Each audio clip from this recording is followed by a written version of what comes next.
Hello, listener, and welcome to Jumpers for Goalposts. Join us at patreon.com/Jumpers podcast. Today, we are reminiscing about April 1996, a month that saw the release of the classic No Doubt song, Don't Speak.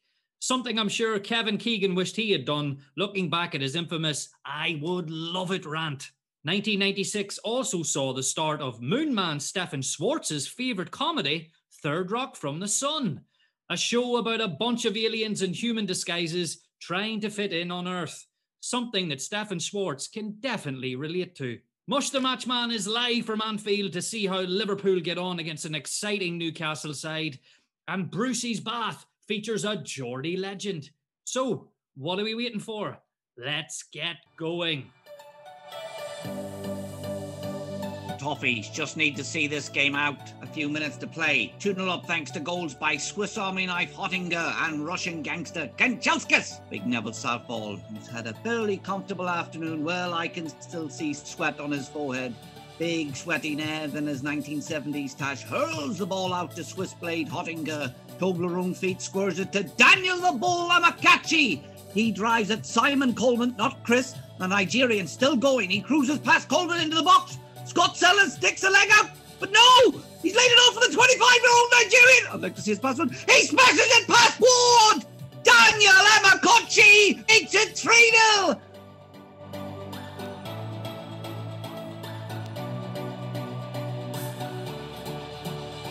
These next two men love a good football book.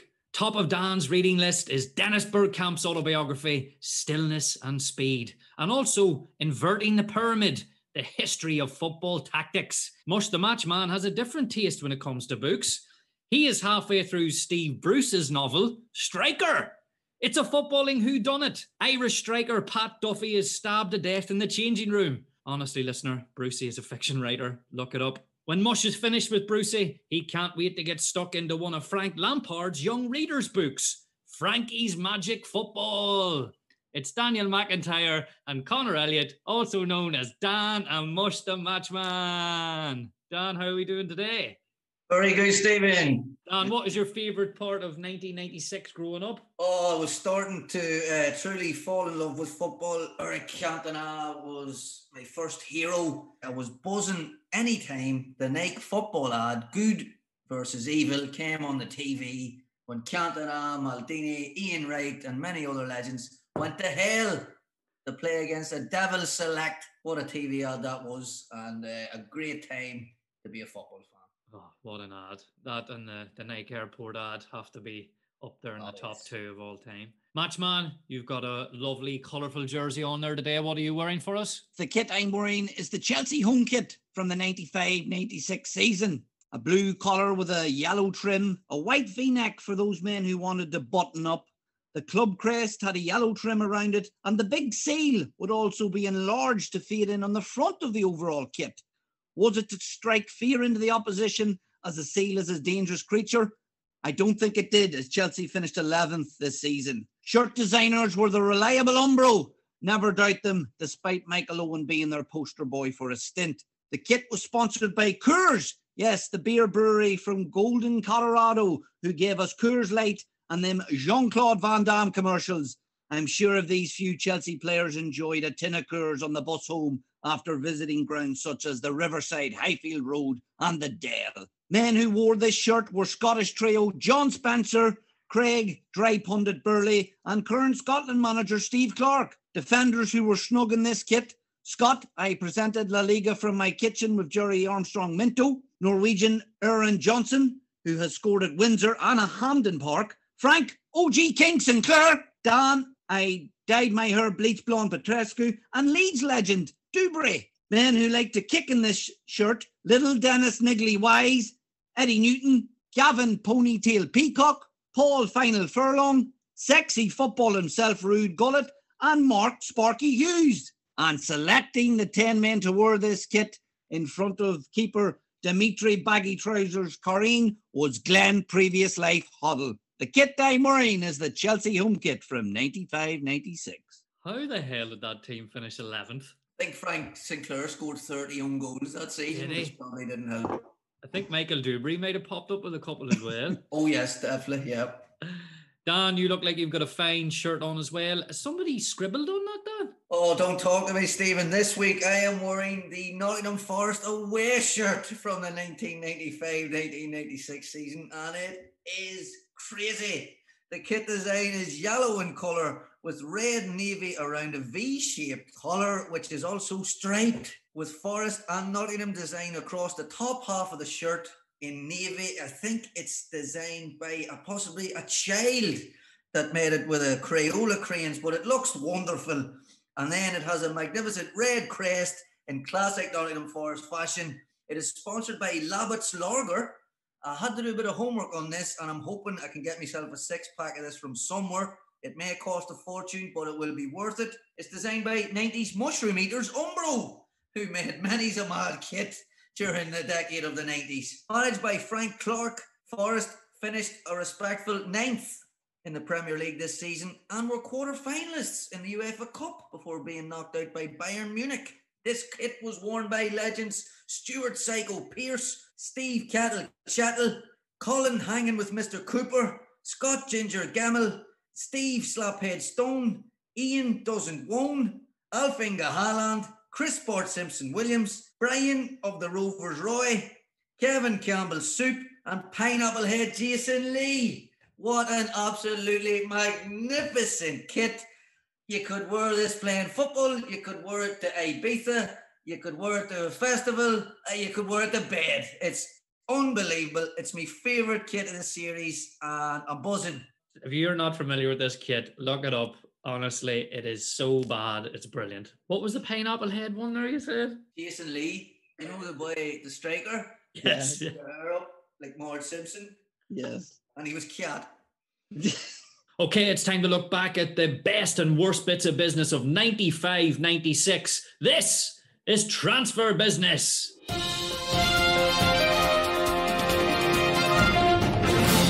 Thank you, Stephen. And here are my best bits of transfer business from the 1995-1996 season. In at number 5, it's Savo Milosevic, who moved from Partizan to Aston Villa for the bargain price of £3.5 million. Big Savo proved a huge hit for Villa, forming a great partnership with the White York and leading them to League Cup glory this season, where Savo was well into the double figures in his goal tally and would soon move on to greater things in Serie A. But before that, Villa fans loved the big man. In at number 4, and it's my lover, little Juninho, who moved from Sao Paulo to Middlesbrough for £4.75 million.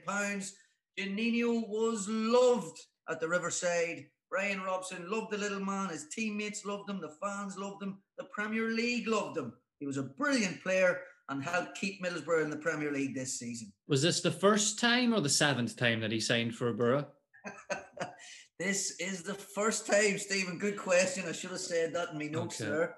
It's the first time that Middlesbrough brought him to the Premier League. Great stuff. In at number 3, and it's Sir Les Ferdinand, who moved from QPR, Queen's Park Rangers, to Newcastle United for £6 million in the summer of 1995.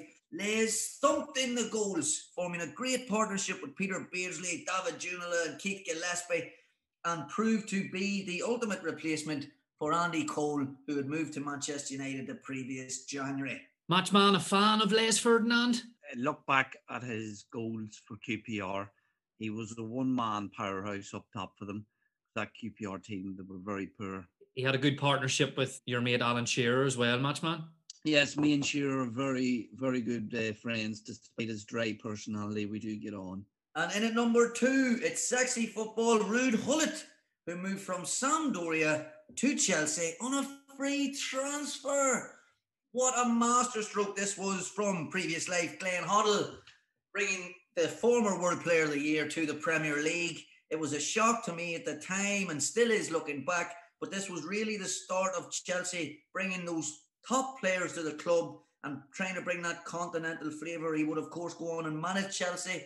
Ruud Gullit was loved and adored by Chelsea fans and his teammates, and he brought a touch of class to the London club. What, Matchman, what do you think Glenn Hoddle said to Ruud Gullit to tempt him to Stamford Bridge? He would have said, I know in your previous life you spat on Rudy Voller, but I can forgive you and I need you to come here and work alongside Dubray and Sinclair, because they need you. And at number 1, it was the standout choice. I couldn't avoid it. And it's Dennis the Iceman Bergkamp, who moved from Inter Milan in Serie A to Arsenal for £7.5 million. A surprise at the time. Arsenal did not have a very good 94-95 season. They didn't have a big name manager at the time. How they were able to get Bergkamp to Highbury is beyond me looking back. But they got him, and he was worth every penny they paid for him. He changed the club completely. He changed his teammates' mentality. A legend of a footballer and a world-class player. Are you right in saying, Dan, that the Inter Milan chairman didn't fancy Bergkamp? They were making some tactical changes, basically, that were going against Bergkamp's qualities, and Bergkamp went along with it the first season, and he did well in Europe because they won the UEFA Cup, and that's where he really shone. But he struggled in Serie A, like a lot of strikers back then. It was the toughest league defensively. Yeah, the second season, it all just came to a head, and fair play to Arsenal, I have to say. I wouldn't have thought he would have went to Arsenal at that time. They went for him, they got him, and it was a match made in heaven. Okay, Matchman, who makes your top 5 worst bits of business? In at number 5 is Richard Jobson for £1 million to Leeds United from Oldham Athletic. Jobson was 32 at the time of the transfer, so that's a lot of coin back then for a defender. And considering Leeds had Radibi, Weatherall, Tony Durago, not the mad snooker player, Nigel Worthington, Gary Kelly and Pemberton all ready to protect Lukic and Beanie. He never established himself at Ellen Road along with injuries, and he only managed 22 appearances in 3 seasons. He joined Southend on loan before joining City in 1998. Number 4, Eli Dimitrescu, £1.75 million from Tottenham Hotspur to West Ham. Yes, it's Harry with another transfer. He was a part of the Romanian team along with Hadji. That was the 1994 World Cup fairy tale. Spurs signed him on the back of that, and he was shipped out on loan to Seville before Harry thought he could rekindle the magic. Well, Harry, you didn't. He played 10 games and didn't spot any fires at West Ham apart from his work permit, which he couldn't get an extension on, so he was released. He retired at the age of 29, and he went on to manage no fewer than 13 clubs in 10 years, and then he retired from coaching at the age of 42. Number 3, it's Chris Coleman for £4.4 million from Crystal Palace to Blackburn Rovers. Rovers were champions and will be competing in the Champions League. So Jack Walker's chequebook was whopped out to purchase Coleman. No, not Tiny Gary, but Welsh Gary. He played 28 times across a season and a half at Ewood Park, where he never really established himself. He then took a drop down to the old Division 2, where he captained Fulham to promotion. I think Blackburn bought the wrong Palace defender here, you know. They were looking for a centre-back for Colin Hendry, and it should have been Gareth Southgate that they bought as the champions of England. Southgate went to Aston Villa and done brilliant for them. And sometimes when you look at a centre-back partnership or any back four partnership, you think they're all top players, and then when you take them out individually, they're just not quite at it. So I think Blackburn slipped up there. No disrespect to Coleman at all, because he's not good. Number 2, Dario Kovac, £4.5 million from Red Star Belgrade to Sheffield Wednesday. David Pleat, a man who had been caretaker manager of Spurs, not once, not twice, but thrice, had noticed his form the previous year where he notched up 37 goals and he lured him to Hillsborough. He scored a brace against Bolton early on, but sure, Bolton were the whipping boys that season. He only notched 2 more in 15 appearances, and his skills were questioned as he didn't really do much else than stand up top trying to flick on Kevin Pressman's kickouts. He was shipped out to Real Sociedad where he would bang goals in across 2 spells, and he is now sporting director of the Serbian Football Association. And number 1 is William Prunier, free agent given a trial, so no transfer fee involved here, thank God. Prunier looked a bit like Jaap Stam. Well, he played a lot like Jaap Stam. United were badly stuck at the back as our bath-time mucker Brucey, Gary Pallister and David Photobomb May all on the shelf injured. Word has it Fergie was in search of a continental centre-back who could play out from the back, and he got speaking to another good friend of ours, Eric, who knew Prunier. So he bought himself out of his contract at Bordeaux so he could go have a trial at United. Fergie was left with no option to throw him straight in at the deep end. Prunier had a solid debut against QPR as he set up a goal for the artist formerly known as Andy Cole, and he smashed the woodwork in a game United won 2-1. But it was the next game would be his last for United, a 4-1 drubbing at the White Hart Lane. Prunier had a stinker. Mind you, Prunier was offered to extend the trial, but he said no, as he wanted to look elsewhere. I think he knew he was out of his depth and was scared of Fergie. You know, when you're asking a madman, and obviously a top player, Cantona, but he wouldn't be someone you'd be looking for transfer advice from. No. You know, if you're signing Cantona's mate, you're taking a gamble. Big style. Right, lads, I've got a bizarre bit of business for you. When I read this, I couldn't help but laugh and thought I had to get this in somewhere. So it's a transfer out, and it's Dean Saunders, who left Aston Villa to join up with Graham Souness at Galatasaray for £2.41 million at 31 years of age, right? Which is a hell of a lot of money for a 31-year-old. Now, that's where the story starts, but this part of the story is actually the best part of it. According to Dean Saunders' first wife, Helen, they went for a weekend break to Turkey, only for him to then turn around on the Monday and say, I've signed for Galatasaray, and now we live here. What do we make of this signing? Dean Saunders to Galatasaray. It's a mad signing when you think of it. You know, Galatasaray were just full of Turkish internationals, saying the old South American man. So to sign a Welsh striker, absolutely nuts. And obviously it wouldn't have happened without Souness, but Souness had managed a few European clubs and he always looked at the Premier League, and he made a few mad signings for Galatasaray and later for Benfica. So, and in the case of Saunders, he's a man who clearly put his career first, you know. Mrs. Saunders had to live where she was told, and that's that. I just have this image of her like packing a bag for the weekend, and then on the Monday about to get in the flight and be like, no, we're not getting on that flight. We live here now.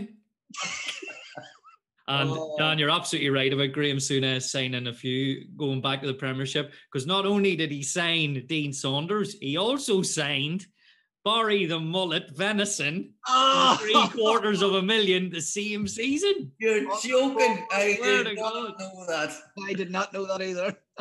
Barry Venison was at Galatasaray. He played 4 games for them. 4 too many. 4 too many indeed. On the ball, Venison. Dean Saunders' record at Galatasaray wasn't too bad. He scored 15 and 27. Oh, good striker. No doubt about that. Very good striker. So there you go, lads. There's the bizarre transfer of the weekend. Just goes to show British managers abroad. Let's get the lads over for an out piss up in Turkey. Okay, we will be back with our first game, which is Nottingham Forest against Tottenham Hotspur. But first, here is a lovely goal from the Premier League, 95-96. Into injury time here at Highbury. Still 1-1. Is there to be one more chance for either side? Leeds legend Thomas Brolin, he looks out a puff. Maverick Merson to clip a ball to the blonde curtains head of Hodgson. But no, says the chief Radibi. He nods it out for a throw. Dixon with the throw. He's struggling to grip the ball. Merson dinks it up. He's being pressured by Carlton Palmer, not the kangaroo. He's juggling the ball with his boot. Merson hooks the ball over his shoulder. Bit of hit and hope, similar to his bats. Platt with the flick onto the box to Ian Wright. Back to goal. Holds off Weatherall. Turns him on toes. Shoots. Goal! Ian Wright. May have won it. Nothing wrong with that as he leaves John Lukic in the Leeds goal fuming.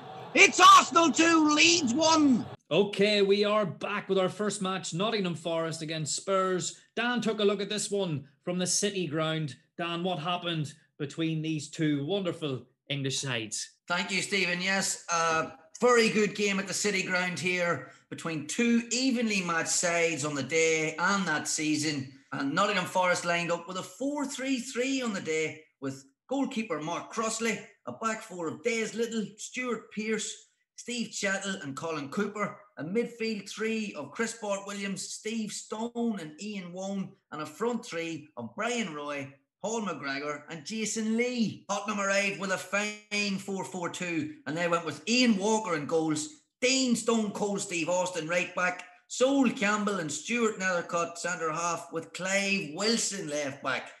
A midfield four of Jason Dozell, Rule Fox, David Howells and Andy Sinton.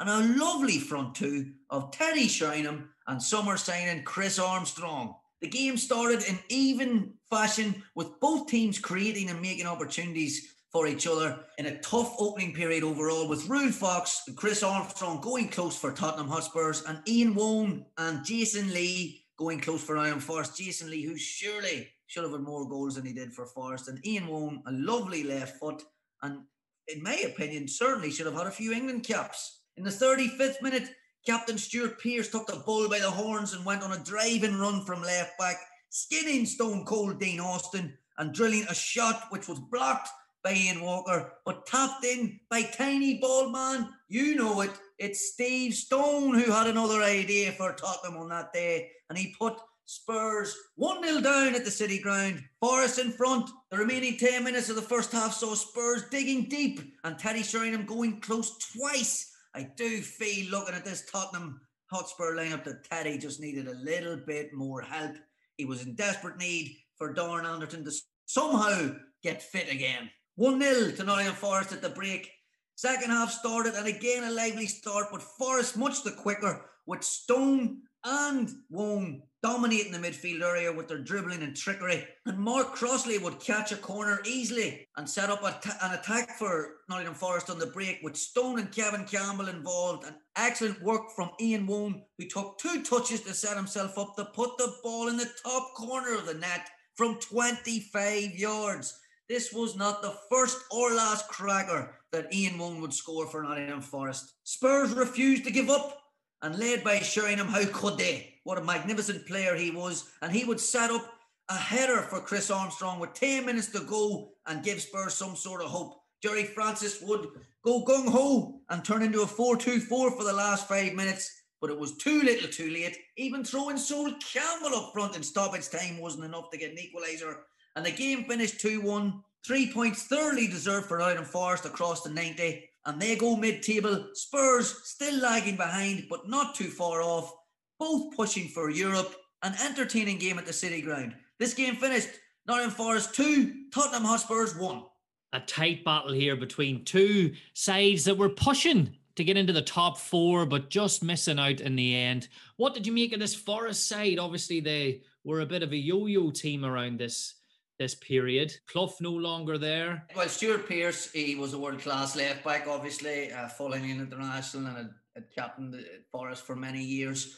On this day, and I was no surprise, I was a big fan of Ian Wong, and I thought he was a brilliant midfielder, bullet of a left foot. And also Steve Stone, he had broke into Terry Venable's England team at the time, and he would go to Euro 96 as well. And, he surprised a few. Forest had a brilliant 94-95. They finished in the top 5 in the Premier League, and they were just looking to push on again. They had a good run in Europe, getting to the quarterfinals of the UEFA Cup. I think they missed a striker. I know they brought in Kevin Campbell. Did they sell Stan Collymore to Liverpool that summer? Yeah, this was the summer where Stan the man would go to Liverpool. So they didn't really replace Collymore as of yet, but they were still good enough to be a sustainable Premier League side this season, although they missed Collymore's goals, so they did drop a few places. Overall, a decent Nottingham Forest side. Mark Crossley was a Welsh international. Colin Cooper was a good defender. And they did very well, and they were entertaining, and they gave all the big teams a run for their money. Really traditional club, Nottingham Forest. Would love to see the likes of a Forest back in the Premier League again soon. They've been trying for so long, haven't they? They've been getting into that top 6 and getting into the playoffs and all, but they just somehow can't make that last push. Mm-hmm. Mush, Dan mentioned Teddy up front for Tottenham, and he was joined by Chris Armstrong. I think going back at the 90s, there was a lot of good English strikers, that could score goals. Armstrong was quite good. Teddy was probably lacking a wee bit of creativity in behind him. Spurs had sold Klinsmann and Popescu and Barnby that summer. It was a lot for Teddy to carry the team, but Armstrong was there to put the ball in the back of the net. Absolutely. Dan, do you think Tottenham got what they deserved after selling the likes of Klinsmann and ending up finishing 9th? They got a shock when Klinsmann wanted to leave after a year, and there was other deals already done. think they were probably lucky to get Klinsmann in the first place. But in saying that, they certainly wouldn't have thought he was going to want to go back to Germany after a year. They went for Chris Armstrong. Fans were critical of the sign at the time because they probably expected to sign a big name striker again after losing Klinsmann. But he was good, and he was a good.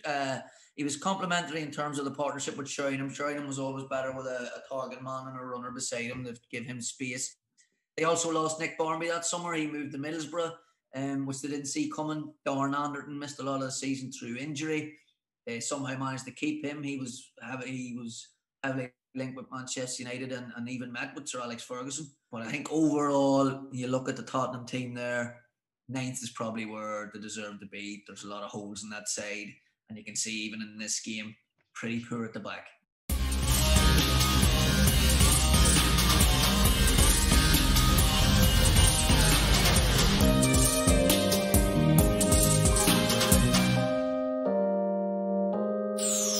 My madman of the week is Bruce Grobbelaar. Finally, I've been able to induct a goalkeeper, and no better than Big Bad Bruce. I've always said goalkeepers are a bit mad, and Grobbelaar certainly fits that bill. War, jelly legs, big tash, safari adventure, and match fixing. No, this is not the plot for Steven Seagal in Under Siege 12. This is what Bruce has encountered in his fascinating life. Before Bruce put on his first pair of goalkeeping gloves when he was a young lad, he spent some time away in the army fighting for Zimbabwe independence. Bruce openly admitted that he has killed men and has lost count of how many he killed. And one of his fellow soldiers, we will refer to him as Robson and Jerome, would cut an ear off of every man he killed, and he kept the ears in a jar. He had quite a few jars. Bruce said that physiological trauma was acute and that football saved him. It kept him away from the dark thoughts of war. His gymnastic-like athletic ability, unflappable confidence, all qualities you look for in a number one. After spells at the Highlanders and the Whitecaps, these are genuine names of football clubs, listeners, he was visiting family in England when he got a phone call out of the blue from none other than Big Ron Atkinson, who offered a Bruce a trial at West Brom, where he impressed, but no deal was finalised because the zesty Zimbabwe couldn't get a work permit. Word has it, he hit Ron with a swift glove slap for giving him a false hope. Porno Tash did get a transfer to Crewe Alexander in Division 4, where they used to call him Bill Grobbelaar. Doesn't have the same ring, does it? Word had got about Brucey's performances, and Liverpool were poking through the bushes scouting him, and the great Bob Paisley came to watch him. Grobbelaar did not temper his warm-up routine, which was a recipe of him walking on his hands and jumping on the crossbar. Paisley left the ground in disbelief before the game even started. Liverpool scouts badgered Paisley into buying the madcap keeper, and it worked. Liverpool Scottish Mafia, Kenny Dalglish, Graham Souness and Alan Hansen were not so forgiving if Grobbelaar ever made a mistake. Hansen would not talk to Grobbelaar for weeks after he made an error. Businessman Chris Vincent had plenty in common with Grobbelaar. The pair became good friends, thanks to their shared love of going out on the town and trying to pull women. They later became business partners, as Vincent convinced his new buddy to invest in a safari park in his native Zimbabwe. It tanked, and Grobbelaar was left seriously out of pocket. This left Vincent bankrupt, so in a desperate search for coin, he went to the Sun newspaper, offering his services in a sting operation to catch Grobbelaar to admitting to match fixing. What a screw job! November 1994, Grobbelaar was accused by the Sun of match fixing to benefit a betting syndicate after being caught on videotape discussing match fixing. He was charged with conspiracy to corrupt, along with fellow goalkeeper Hans Segers, not Sega, crazy gangbanger Big John Fashanu, and businessman Mr. Lim. Grobbelaar pleaded not guilty, claiming he was only gathering evidence with the intent of taking it to the police. After 2 successful trials, in both which the jury could not agree on a verdict, he and his co-defendants were cleared in November of 1987. Grobbelaar later sued the Sun for libel and was awarded £85,000. The Sun appealed, and the case was eventually taken to the House of Lords, where it was found that though the specific allegations had not been proved, there was evidence of dishonesty. The Lords slashed his awards to £1, the lowest liable damages possible under English law, and ordered Bruce to pay the Sun's legal costs, £500,000, Grobler could not pay this and declared himself bankrupt. During his playing days, he made 775 appearances, of which 627 of them were first-team appearances for Liverpool, where he had an amazing record of starting 310 games on the bounce. He played under Paisley, Fagan and Dalglish. He was mad and at times suspect, but he still won 6 Football League titles, 3 FA Cups, 3 League Cups, 5 Charity Shields and a European Cup. And the African Jungle Man celebrated by walking the lap of honour on his hands. Grobler enjoys appearing on TV and made a guest appearance as himself in an episode of one of Dono's favourite soaps, Brookside, in 1994. He also appeared on Hell's Kitchen and had a run-in with Gordon Ramsay. And despite everything that went on, Grobler seemingly has no major regrets from his remarkable life and the match-fixing scandal which cost him everything. As he told 442 magazine, they were fantastic days at Liverpool, but whatever happens now in my life, I can't complain too much. I came to this country with £10 in my pocket and the law lords had finished me. I had £1 and that's quite some life I've had on £9. Grobler has had an incredible life. He's killed men. He's played for his highly successful Liverpool in the 80s. He lives to tell the tale in his autobiography, Life in the Jungle.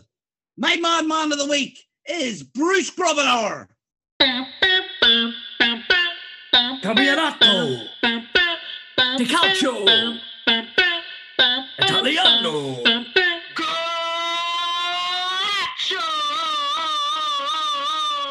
Stephen, is that a giant pink newspaper you have on that tiny little coffee table?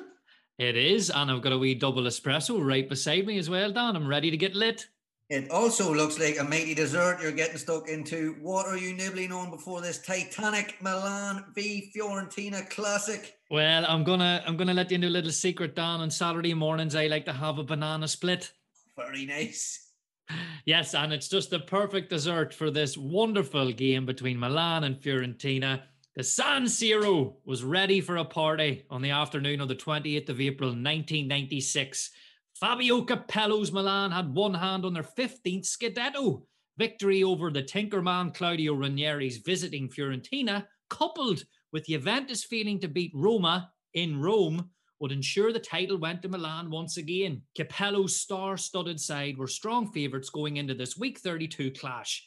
Sitting pretty at the top of the table, the Rossoneri had only tasted defeat twice during the 95-96 campaign.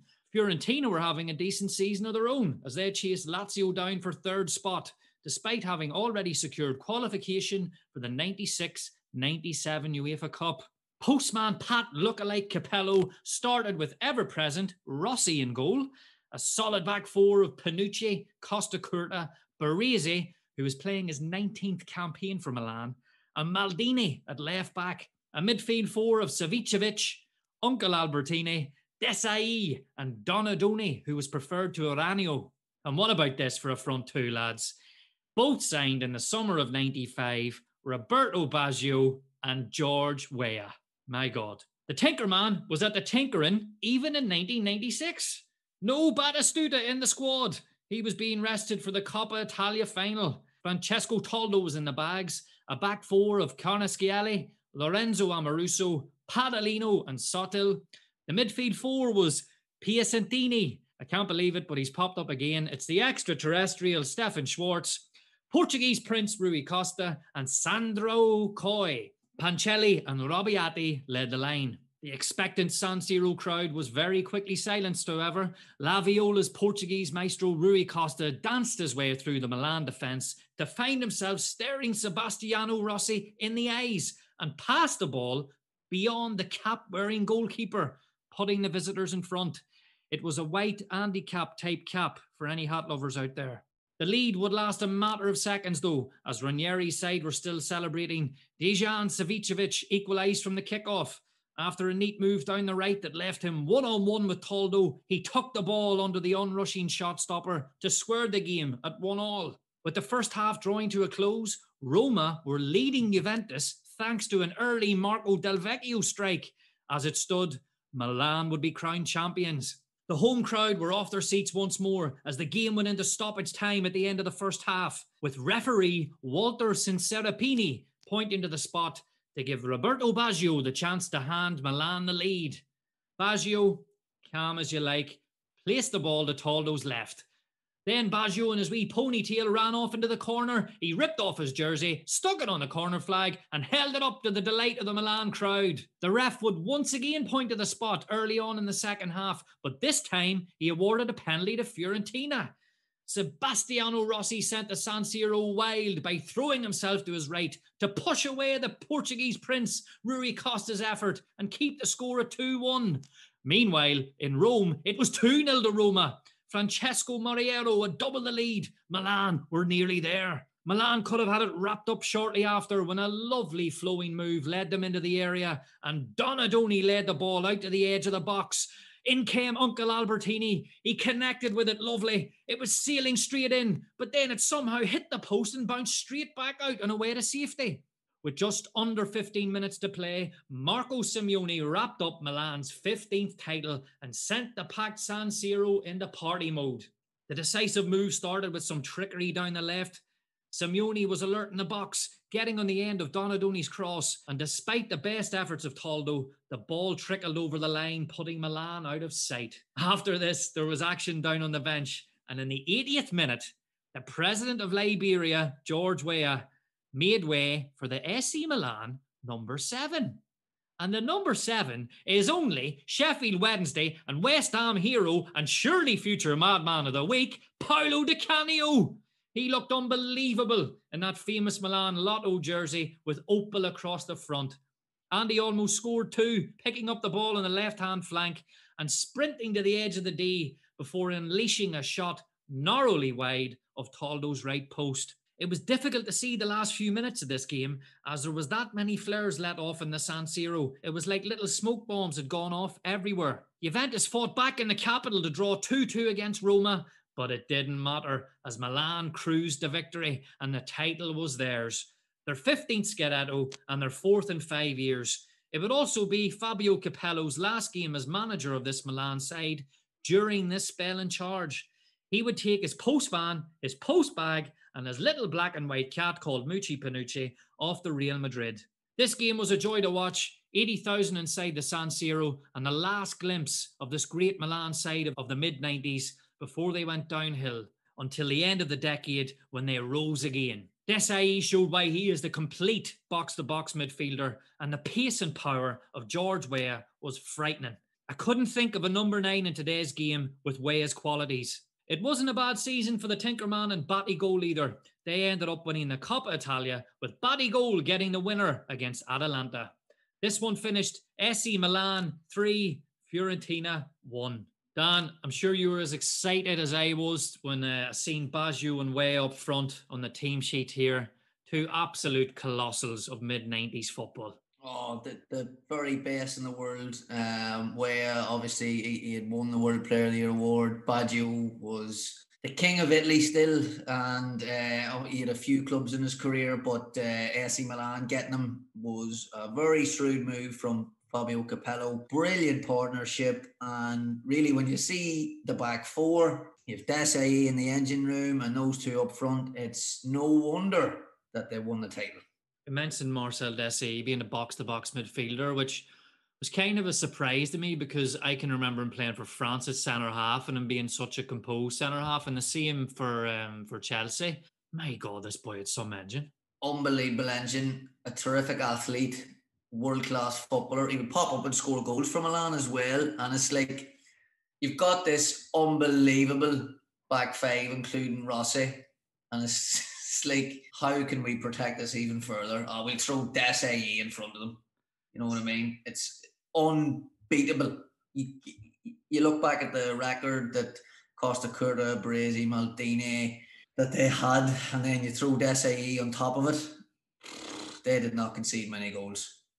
It's quite sad to see. You know, Milan obviously had that decent side as well with Kaká in the sort of mid-2000s, but they've been off the ball for at least a decade now. And was it nice to go back and watch this Milan side of the mid-90s? It was. They were the powerhouse of Italian football in the 90s. A player doesn't look bad in a a Milan kit, that very iconic black and red strip. The players there, like, look at the defenders. You said it was Barese's 19th season for them. Yeah. Yeah. You couldn't get past that back four. And then also did Rossi in goals. Great team, and nice to look back on Milan in the 90s rather than Milan over the last 10 years where they haven't been successful due to ownership and some bad investments. Fiorentina keep popping up in the pod. How good was Rui Costa? He was as good as a playmaker in world football as you would find. Get him to Fiorentina, to have him there for so long. The likes of him and Batistuta clearly thought that the team was capable of great things, you know. And he later moves on to Milan, obviously, and gets what he deserves in terms of titles and Champions Leagues. He's the type of player you'd build a team around. You know, you just say, right, I've got Rui Costa. He's in the free role. What does he need? He needs 2 strikers. He needs 3 men behind him working their socks off. And he just needs freedom. A brilliant, brilliant player. And at Fiorentina, he complemented Batistuta superbly. Listeners, I know we've said it before, but I watched this entire game in full on YouTube with Peter Brackley, James Richardson, Channel 4 coverage. The only bad thing about it was George Graham was the pundit, but you just skip past him. Get on and watch some Serie A in the 90s just to see a full San Siro with the flares going off, the baggy tracksuits on the sideline. It's glorious. Those against the walls. This week's Balls Against the Wall quiz is sponsored by the ball Faustino Asprilla, smuggled from Colombia to Newcastle in 1995-96. This ball may or may not be the reason for Newcastle's title collapse.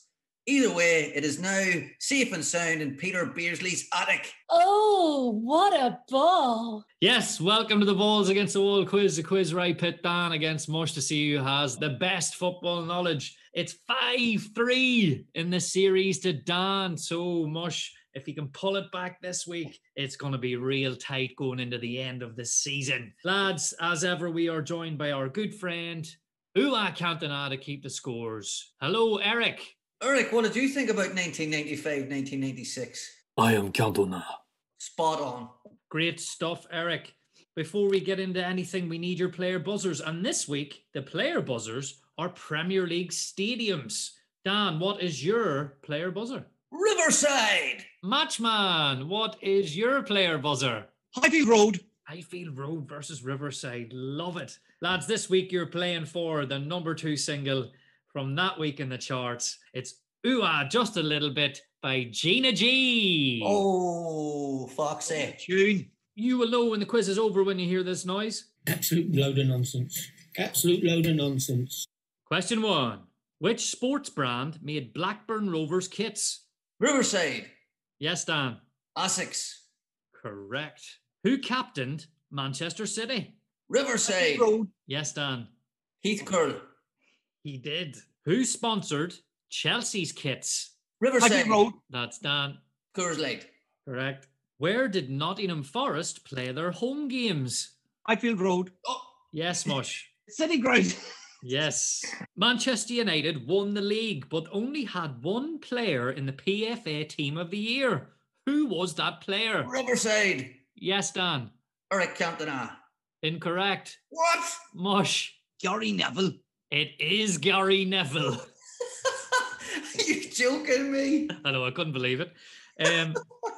Who finished top goal scorer in the league? Riverside. Highfield Road. Yes, Dan. Alan Shearer. He did, with 31. Andrei Kanchelskis bagged 15 goals for which club? Riverside. Highfield Road. That's Dan again. Everton. Which Liverpool player recorded the most assists of the season with 15? Highfield Road. Oh. Yes, Mush. Stevie McManaman. He did. Oh, good shout. Man City, QPR, and which other team were relegated from the Premier League? Highfield Road. Oh. Yes, Mush. Bolton. Correct. Bolton. Forgot the brother. Sports brand Pony made how many clubs kits during the season? Riverside. Yes, Dan. 4. Correct. Can you name them? Can you name them? West Ham, Southampton, Tottenham, and I don't know. Coventry's the other one, but No. well done. Who was the captain of Manchester United? Riverside. Highfield Road. Yes, Dan. Steve Bruce. Correct. Absolute load of nonsense. Absolute load of nonsense. Okay, let's go over to UA with the scores. What are the scores, Eric? Come here. Quatre. Daniel. Sit. Yes, Dan has won. It's 7-4 to Dan, which means he's 6-3 up in this series. And UA, just a little bit by Gina G, is on its way to you. How do you feel, Dan? I'm delighted to get that tune because, believe it or not, man, I'm actually sick of Simply Red's greatest hits. So I need to get something fresh in the CD player. Maybe you could lend your greatest hits to Mush now that you're sick of it. I will if he wants them, 100%. He knows they're there. I'll take it off you, yeah. Good man, yeah. You want a trip to the fairground tonight, Mush? I'll take a trip to the fairground with hookers tonight. I'm glad we could make that happen. It's match of the week. Bloody hell. Yes, welcome to Match of the Week. It's all over at Anfield, but don't worry, the Matchman's standing by. If he's still alive, that is, after this one. Matchman, what's happening at Anfield? Yes, Steve! Stan, not Eureka's man, Collymore's 92nd minute winner has put a dent in Newcastle's title hopes as they've been beaten 4-3 by Liverpool on a roaring Anfield.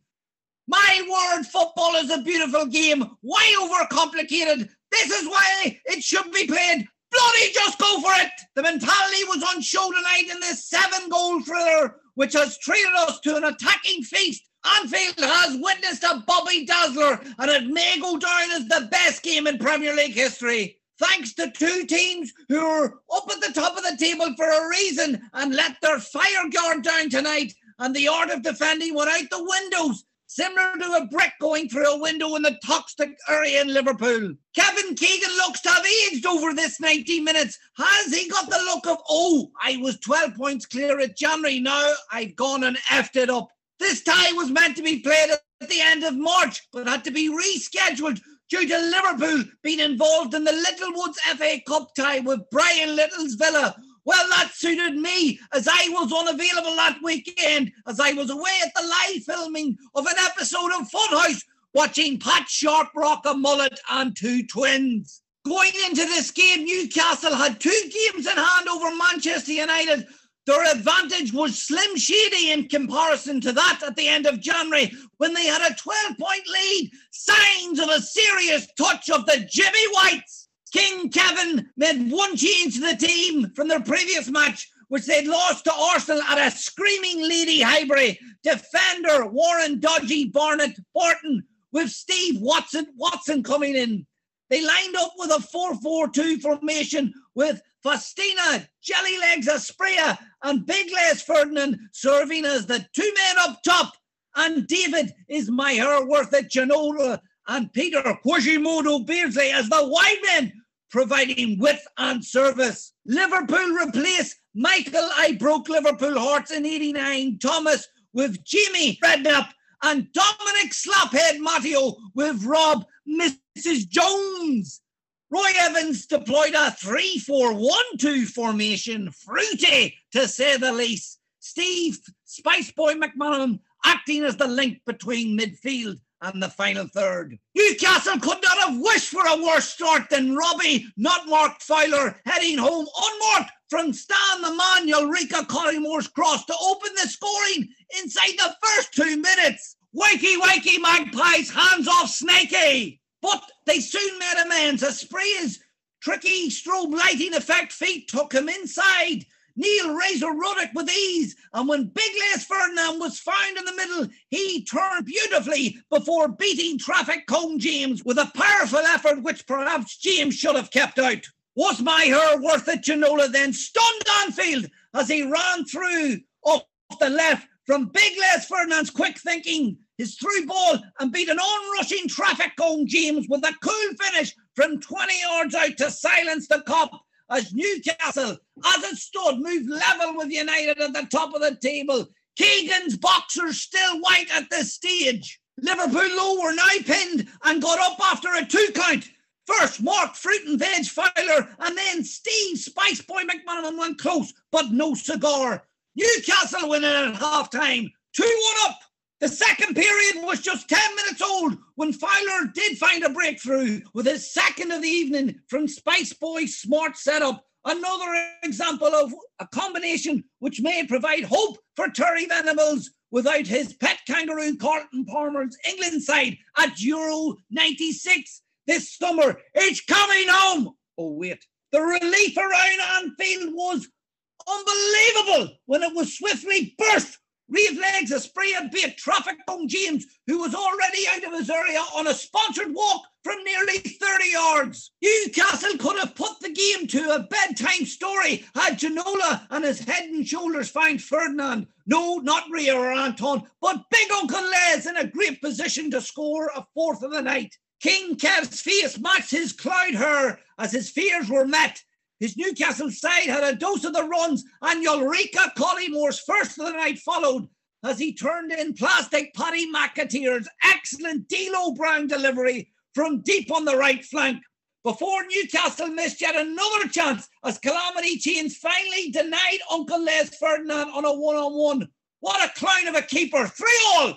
Was that it for the drama? It appeared that way until deep into added time. Substitute Ian Big Tash Rush, a man who's played at Liverpool for 48 years, and R&B star John Barnes played a number of 1-2s on the edge of the Newcastle box. He struck the ball through to Eureka. He rifled it past Serdachek to give the 40,000 fans and Keegan a weird sensation down below. This game, a goal rush 4-3 classic, and no doubt it will be a VHS bestseller. Some great matchups: Keegan versus Evans, Ginola versus McManaman in the Battle of the Locks, Asprea's Legs versus John Scales, and Carlsberg versus Newcastle Brown Ale. Liverpool have claimed 3 points.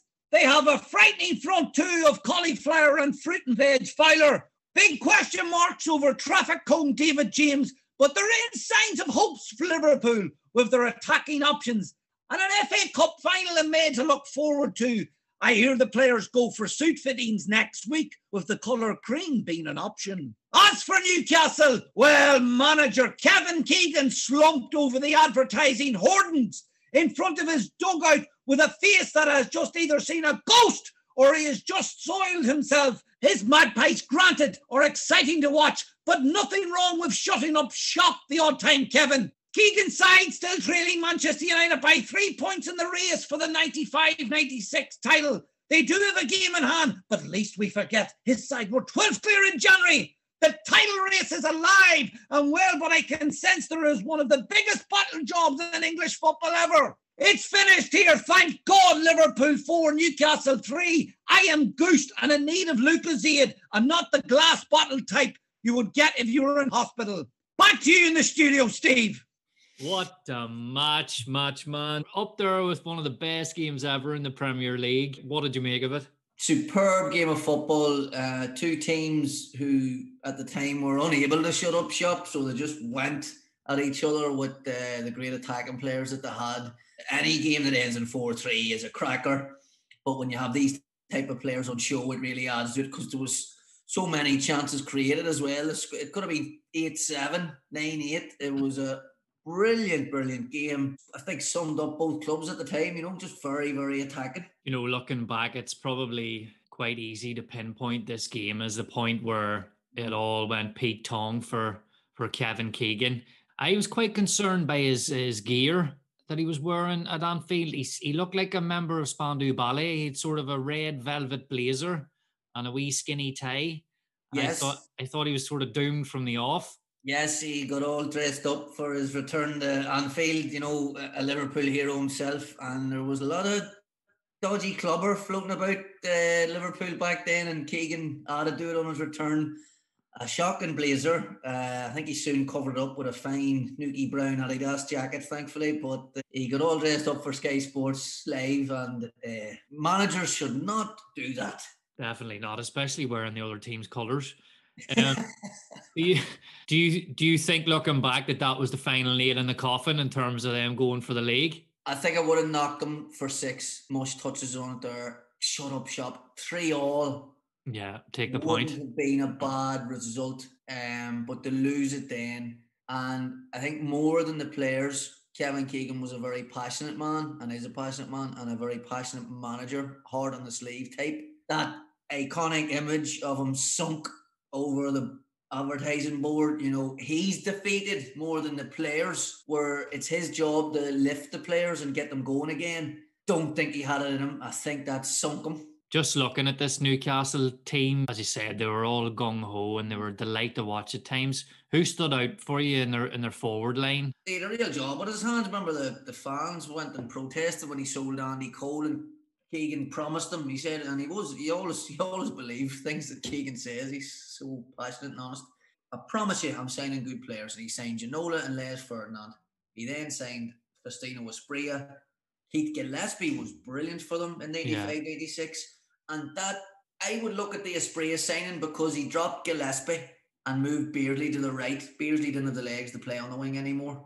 I would have used Asprilla as an impact sub, basically, as backup for Les Ferdinand. And because Ferdinand loved crosses, he loves supply. He was the old-fashioned English brilliant centre forward. And the supply that Ginola and Gillespie had given him had worked all year. Yeah.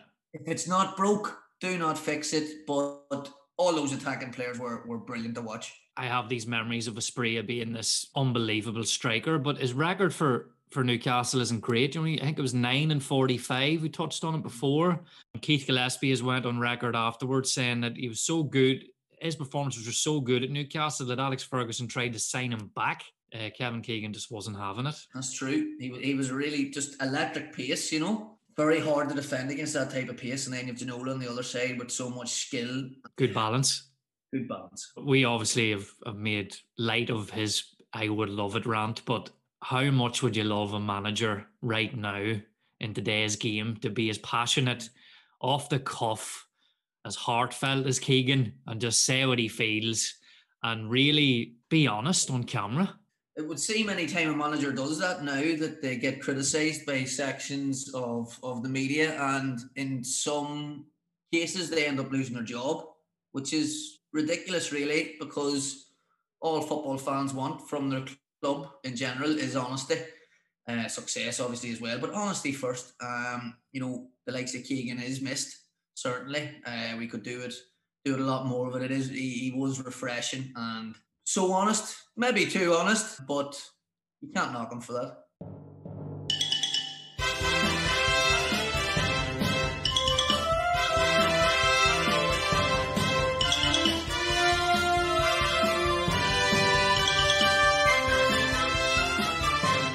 And this week's Maverick of the Week is the one and only David Ginola. His early career began with Toulon in 1985 before representing RC Paris and Brest in France. David had slowly progressed through the ranks of the French game and signed for PSG in January 1992 with the backing of Canal Plus, wanting to add some flair to the PSG squad. David was a firm fan favourite at the Parc de France, and despite having issues with international football, he never let it affect his club form by scoring 13 goals in the 1993-1994 season and helping PSG win the French title, also winning the French Player of the Year, and he was indeed PSG's top scorer and assist maker. In the summer of 1995, David was heavily linked with a move to Barcelona. However, Kevin Keegan somehow convinced him to join Newcastle.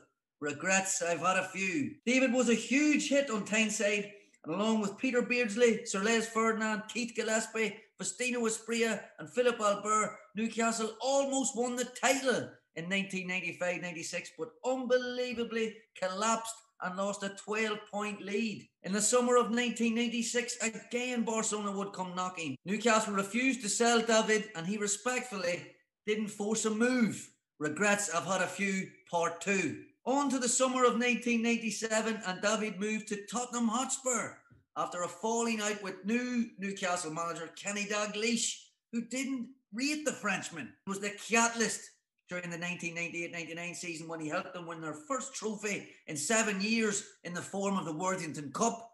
And he was also awarded the PFA Player of the Year award from his peers, which is the ultimate honour for any professional footballer, and is even more of a surprise considering the strength and players that the likes of Manchester United, Arsenal Chelsea and Leeds United had. David was surprisingly sold to Aston Villa in the summer of 2000, a move that shocked David to his core as he fully expected to be offered a new deal for Tottenham Hotspur after all he had done for the club. And he could not get to grips with John Gregory, the Aston Villa manager, at all, who constantly criticised David's physique. This move was doomed, and David would later move to Everton, where he would retire from professional football under David Moyes in the summer of 2002. And while David was not in Moyes' plans, he was rewarded with playing the final game of that season, as David Moyes had told him that week during training, "It's the least that your career deserves." With his international career, David surprisingly was only capped 17 times by France. Now, while getting 17 caps for your country would be unbelievable for the majority of players, I can't help but wonder how a player of David's talent didn't get more caps to his name. He seemed to be another victim of French media who have ended many a career, and David, along with Eric Cantona, was cast aside in the mid-90s after failing to qualify for USA in 1994. Absolutely ridiculous when you consider the talent of both men. And David played his last game for France in 1995. Gerard Houllier has a lot to answer for regarding both these French legends, and David took it one step further by taking Houllier to court for defamation of character, a case that was later thrown out. But David, I say fair play to him for standing up for himself and his morals and his own personality. I feel Houllier hung him out to dry. His career and honours read as follows: his club appearances 503 with 81 goals, and for his country 17 caps and 3 goals. In terms of trophies, 1 French title, 2 French cups, 1 French League Cup, 1 English League Cup, 1 Intertoto Cup with Aston Villa in 2001. He won the Under-21 Toulon tournament in 1987 with an excellent Under-21 French side. He was the French Player of the Year in 1993. He was the PFA Player of the Year in 1999. He has won numerous Player of the Months, Man of the Matches, and has been in a number of Team of the Seasons. He was also named in the FIFA World 11 in 1996. In conclusion, David is a magical and powerful winger with great vision and skill and tremendous world-class ability. An entertaining player who played the way he and fans wanted. A scorer and creator of wonderful goals, and a fine-looking man also. This week's Maverick of the Week is the one and only David Ginola. I like the fact that football is made for entertainment. I like that. But in a certain way, I don't see football entertaining as much as it did in the past. I can see that football is, I'm very concerned about the fact that tactically we are more concerned about being close in very tactical battles rather than giving the opportunity and the freedom for creative players to express themselves to the best. And that's my concern. I will not mind to pay people a lot of money if I every weekend I jump from my seat and I say, because I can't do that. And this is why people who play football on a Sunday afternoon, they don't mind to see people earning money, because they say, well, I can play any Sunday afternoon. I will never be able to do that because it's a proper job. This is proper talent. This is a gift. You've been under something and you have a gift. You ask me a question, how you do that? Sometimes when you receive the ball and you go this way and you pass, I can't. I didn't work that, because it's about instinct, and football should be that. Creativity, instinct, you don't dictate things in football. This is a gift. This is something, when you receive the ball is your friend. Any position in the space is about how you're going to move around, how you're going to play, knowing where are your teammates, your opponents. It's about that. It's about, I love this game. We nearly got the tears, David, as well. We think you're priceless. We have loved listening to your stories tonight. Merci beaucoup. It was a pleasure. Big Brucey's bedtime bath, nice and warm, full of suds, a scented candle, a rubber duck. In the bath, Brucey don't give up, dreams of passes to be. dreams of passes to be. Okay, Dan, I've got the story ready. Can you just check if Brucey's all right in the bath? Okay, Brucey. Only time for a quick wash and go tonight. Ideally, I would prefer you to get a shower, but I know how much you do love a little bath.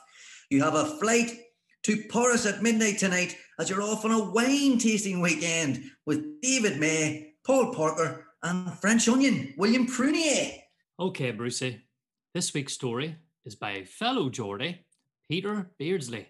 The beginning of the 95-96 season, things could not have started better for Newcastle. Even before a ball was kicked, there was a tidal wave of optimism sweeping Tyneside after the summer arrivals of Les Ferdinand from QPR, David Ginola from Paris Saint-Germain, Warren Barton from Wimbledon, and Shaka Hislop from First Division Reading. The players were just as excited as the supporters.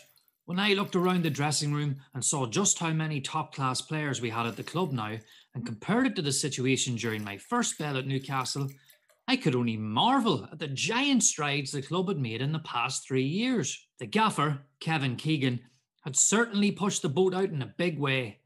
I did have an inkling about Warren's signing because the business was being conducted while we had been with England for the Umbro Cup. Being a Londoner, he was more than a little inquisitive of what life would be like for him in the northeast. 2 days later, the boss got out the chequebook again and Les Ferdinand arrived. Oh, I was delighted when the club signed Big Les. It showed the ambition by attracting one of the most sought-after players in the country. Les could have gone anywhere, but the package that was offered, with the prospect of success as well as financial security, persuaded him to join Warren in the great Newcastle adventure. I had no doubts that Les would join a long line of successful strikers at Newcastle. The supporters had been looking for someone to fill the void left when Andy Cole went to Manchester United, and Les was the perfect solution. One person who I know was extra happy about him coming was our defender Steve Howie, who now had his most feared opponent as a teammate. David Ginola was another who was an instant hit with the Geordie crowd. I remember him playing for Paris Saint-Germain in the European Champions Cup. He looked an outstanding player. But I don't think even I was prepared for the kind of individual flair I witnessed from David in a pre-season friendly against non-league outfit, Rushden and Diamonds. David was to face much bigger examinations of his skill, but this was the perfect game for him to come in and demonstrate to the few hundred Newcastle supporters who made the trip what he was capable of. David is a likeable character with a great sense of humour. He could not speak a lot of English when he first came, but now he can exchange Geordie expressions with the best of us. When we reflect on the nuts and bolts of that season, it must be said that we let ourselves down badly away from home. We took only 1 point from a possible 15 between February and March. Being beaten at home for the first and only time in the season by the eventual champions only made things worse. The old saying goes, goals win matches. And that couldn't have been more true in that match against Manchester United. We felt it was only a matter of time before we would score because for the first 45 minutes, we murdered them in every other facet of the game. But we didn't keep it going. Eric Cantona ghosted in at the far post to score the only goal of the match in the second half. You have to wonder where United would have been without the Frenchman. He was absolutely magnificent, especially in the second half of the season when he scored some crucial goals, and he certainly deserved his award as Footballer of the Year. I still love Newcastle though, even after that season, and I wanted to stay there for as long as possible. Good night, Brucey. Sleep tight, and don't let Gary Pallister bite.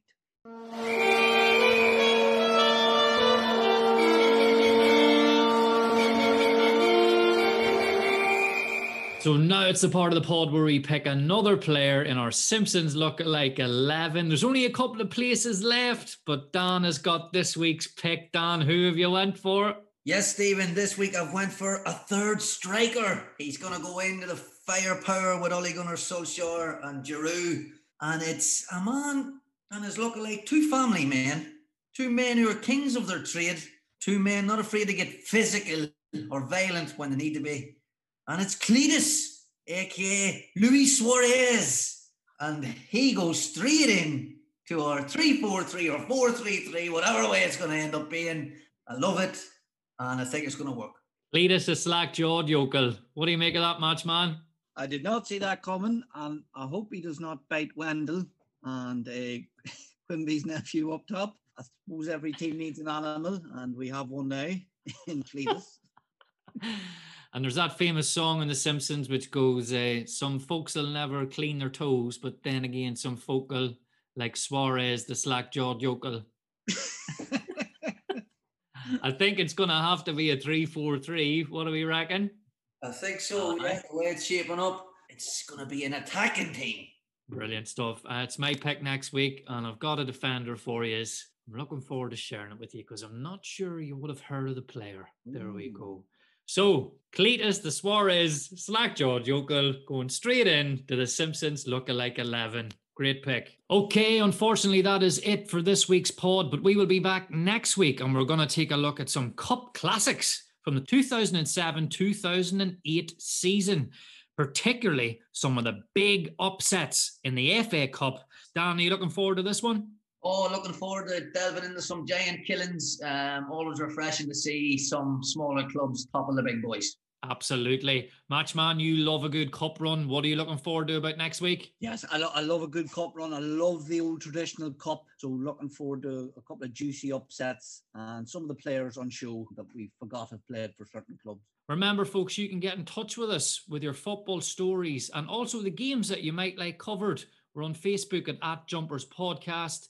Our Twitter handle is @JumpersForGoal, followed by the number 4. Or send us an email at jumperspodcast@gmail.com.